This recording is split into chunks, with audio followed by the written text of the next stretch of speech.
monde, moi c'est Lucie Michaud, fondatrice du site mindsetmatch.com pour vous démarquer et surtout marquer les esprits parce que c'est votre image qui est en jeu.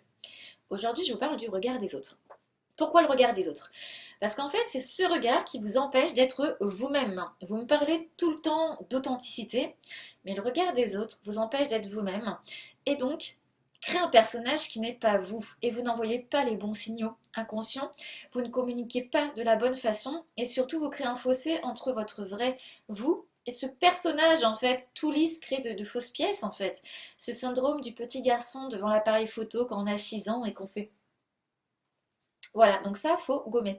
Et pour ça, il faut prendre conscience de ses forces, de ses faiblesses, de ses qualités et de ses défauts et apprendre à aimer ses défauts. Oui, aimer ses défauts, puisque si vous aimez vos défauts, vous pourrez être critique envers vous-même, vous pourrez jouer à l'autodérision avec vous-même et les autres ne pourront pas vous prendre en contre-pied, vous serez beaucoup moins susceptible parce que vous allez en faire une force. Et surtout, en apprenant à aimer vos défauts, vous allez aimer ceux des autres, être beaucoup plus tolérant avec les autres. Ça, c'est plutôt cool. Donc, pourquoi s'affranchir du regard des autres?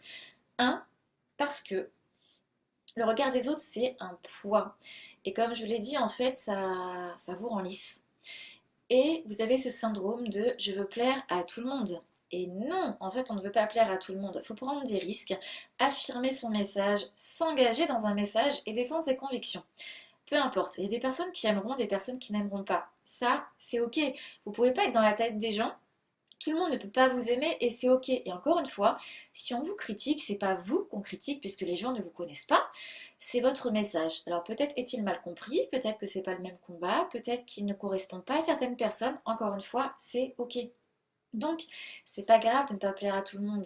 Et surtout, c'est pas grave de déplaire. Donc oui, je sais, c'est jamais agréable de se faire insulter, d'avoir des critiques négatives sur quelque chose qui nous tient à cœur, sur laquelle on met beaucoup d'âme et beaucoup de cœur à l'ouvrage. C'est pas grave, vous le faites pour quelque chose, vous le faites pas pour être aimé, vous le faites pour faire passer un message. N'oubliez jamais ça. Votre message doit être toujours authentique. Vous défendez ce message, attention, pardon, et vous êtes le messager. Donc servez-vous de vos multiples facettes, arrêtez d'être lisse. Quand vous devez passer un coup de gueule, faites-le à fond. Quand vous êtes joyeux, faites-le à fond. Soyez vous-même et tout le temps à fond. C'est comme ça qu'on vous aimera le plus en fait. Donc voilà pourquoi vous devez vous affranchir du regard des autres.